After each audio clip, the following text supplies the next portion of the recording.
लिया गया है और इसको डीबी रेफर कर दिया गया है। इसकी सुनवाई अब जो पीआईएल की जो स्वतः संज्ञान लिया है उसको चीफ जस्टिस अब अलॉट करेंगे डबल बेंच में। बाकी कोर्ट ने स्पष्ट भर्ती रद्द कर दी है। कोर्ट ने कहा है कि इसमें आरपीएससी के जो मेंबर्स हैं उनकी बहुत बड़ी संलिप्तता थी।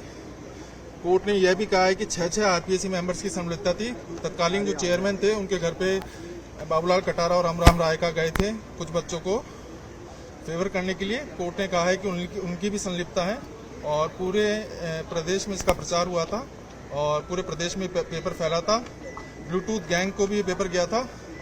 कोर्ट ने कहा है कि राजस्थान की जनता को देखते हुए और इसके लॉ एंड ऑर्डर को देखते हुए ये भर्ती बिल्कुल भी स्टैंड नहीं कर सकती और पूरा रिक्रूटमेंट कैंसिल हो गया है। और 17/7 को जो नया विज्ञापन आया है उसके साथ इसके पद जोड़ने के निर्देश दिए हैं और नई भर्ती होगी। जो 2021 वाले थे वो उस पदों के लिए भी एलिजिबल होंगे और इन पदों के लिए भी एलिजिबल होंगे। जिनका आयु निकल गया है वो भी, हाँ जी, ये पद उसमें जुड़ जाएंगे। जो 1015 पद थे उसमें 859 पोस्ट जुड़ जाएगी और सभी को उन पद के लिए शामिल करा जाएगा। 2021 वाले भी थे उनको भी उसमें जोड़ लिया जाएगा। आरपीएससी को लेकर भी टिप्पणियां की है। आरपीएससी को लेकर विस्तृत टिप्पणियां हुई है और उस पर सुमोटो भी लिया है।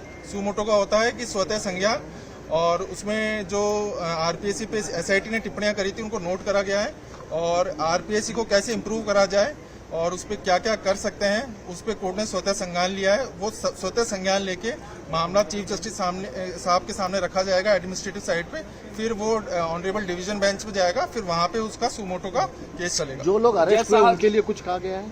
जो लोग अरेस्ट हुए हैं उनसे पैसे की रिकवरी होगी और जो लोग अभी अरेस्ट नहीं है उनके लिए भी भर्ती रद्द है।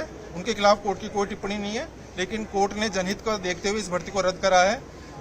ये बिल्कुल बात सही है कि इसमें कुछ लोग हैं जो बिल्कुल सही हैं, हमारी भी उनके साथ भावनाएं हैं, लेकिन जनहित का मुद्दा था, पब्लिक इंटरेस्ट का था। एक भी अगर थानेदार गलत लगता है कोर्ट ने कहा है वो गलत होगा। और कोर्ट ने बैसाखी भट्टाचार्य बंगाल भर्ती का रेफरेंस दिया है और कहा है कि ये मामला कहीं भी नहीं टिक सकता और एक तरीके से ये बहुत दूषित भर्ती है।